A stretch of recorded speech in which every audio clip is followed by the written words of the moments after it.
नागपूर शहरामधील संचारबंदी आजही कायम आहे। संचारबंदीमुळे नागपुरातील 170 शाळा बंद आहेत।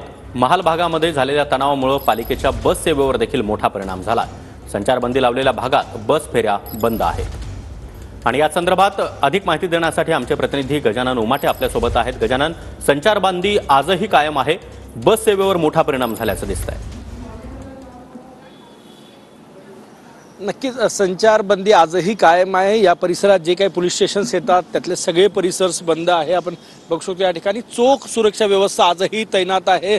दंगा नियंत्रण पथक आहे, फायर ब्रिगेडच्या गाड्या या ठिकाणी तैनात आहे, राज्य राखीव पोलीस दलाच्या तुकड्या आहेत, नागपूर पोलिसांच्या तुकड्या आहे। हे बघा, हे सगळे रस्ते जे आहे ते बंद करण्यात आलेले आहे। पावलोपावली पोलीस, प्रत्येक गल्ल्यांमध्ये पोलीस आहे। एकीकडे संचारबंदी कायम आहे, पुन्हा तणाव निर्माण होऊ नये याची काळजी पोलिसांकडून घेतली जात आहे।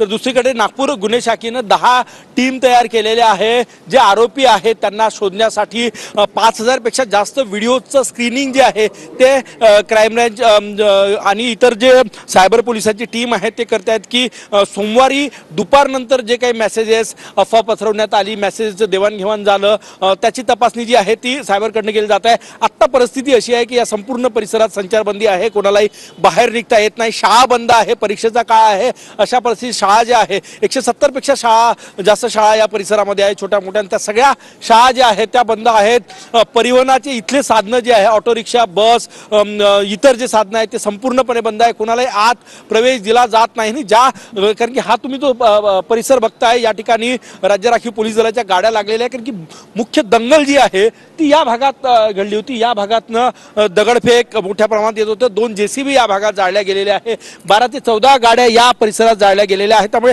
या सगळ्या भागात अजूनही पोलीस तैनात आहे, लोकांच्या मनामध्ये भीती कायम आहे आणि सगळ्या आरोपींना अटक करावी ही मागणी जी आहे ती नागपूर पोलिसांकडे वारंवार केली जात आहे। लोक तक्रारी देत आहे पोलिसांकडे, प्रशासनाकडे तक्रार देत आहे की आमची नुकसान भरपाई मिळावी। त्यामुळे पंचनामे सुद्धा सुरू आहे। शांतता आहे, आज कुठलेही अनुचित प्रकार घडलेला नाही, परंतु पोलीस कुठलीही कसर सोडायला तयार नाही, संपूर्णपणे काळजी घेतली जात आहे। त्यामुळे पेट्रोलिंग या भागात सतत सुरू आहे। 10 लोक जरी एकत्र आले तरी त्यांना रिक्वेस्ट केली जाते की आपापल्या घरांमध्ये जा। इथला संपूर्ण व्यापार ठप्प आहे। जवळपास 250 ते 300 कोटी रुपयांचं नुकसान झालेलं आहे व्यापाऱ्यांचं, कारण की गुढीपाडव्याचा सण पुढे आलेला आहे। त्यामुळे सुवर्णकार असो किंवा इतर व्यापारी असो त्यांचे मार्केट पूर्णपणे ठप्प आहे।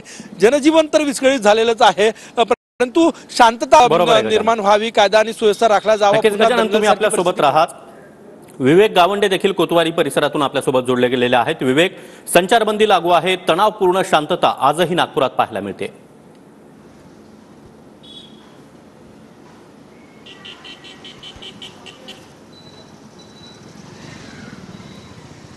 तर विवेक यांच्याकडून कोतवाली परिसरातील सद्यस्थितीची पाहणी आपण करणारच आहोत। मात्र महत्त्वाची बाब आपण पाहतोय, संचारबंदी आजही कायम आहे, शाळा बंद आहेत, त्याचबरोबर बस सेवेवर देखील मोठा परिणाम झालेला आहे। संचारबंदी लावलेल्या भागामध्ये बस सेवा पूर्णपणे बंद आहे, व्यापारी पेठा बंद आहेत, जवळपास 250 कोटी रुपयांचं नुकसान झाल्याचं या व्यापाऱ्यांकडून सांगण्यात येत आहे। संचारबंदी आजही कायम आहे। 10 पेक्षा जास्त नागरिक जर एका ठिकाणी दिसले तर तात्काळ पोलीस त्या ठिकाणी पोहोचून त्यांना घरी जाण्याचं सांगत आहेत। अशा प्रकारे सर्व परिसरामध्ये बॅरिकेडिंग करण्यात आलेलं आहे। काहीसं सुरळीत दिसत असलं तरी एक प्रकारची तणावपूर्ण शांतता संपूर्ण नागपुरात आज पाहायला मिळते।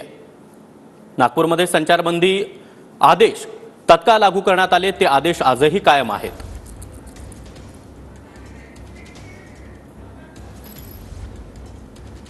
तर 11 मार्गावरील बस सेवा पूर्णपणे बंद आहेत। गणेशपेठ भाग असेल, त्याचबरोबर तहसील भाग असेल, कोतवाली परिसर असेल, या संपूर्ण परिसरामध्ये सध्या तणावपूर्ण शांतता आहे। दरम्यान 9 पोलीस अधिकारी आणि कर्मचारी गंभीर जखमी असल्याची माहिती देखील मिळते आहे।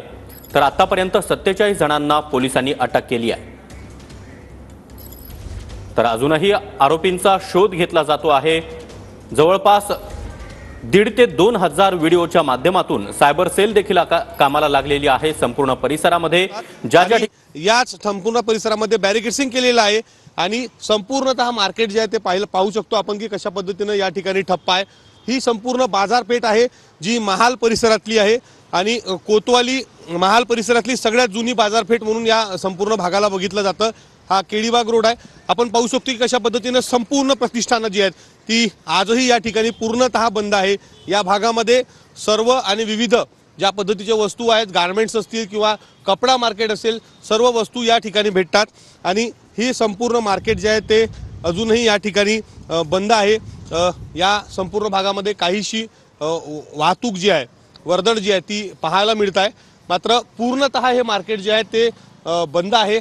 या संपूर्ण भागामध्ये साधारणतः पुढचा जो परिसर जर बघितला त्या भागामध्ये संचारबंदी जी आहे ती लागू आहे। या परिसरामध्ये सुद्धा संचारबंदी लागू आहे आणि ज्या भागामध्ये आपण उभा आहोत त्या मागच्या साईडला जे आहे ह्या संपूर्ण घटनाक्रम जो आहे तो झाला होता।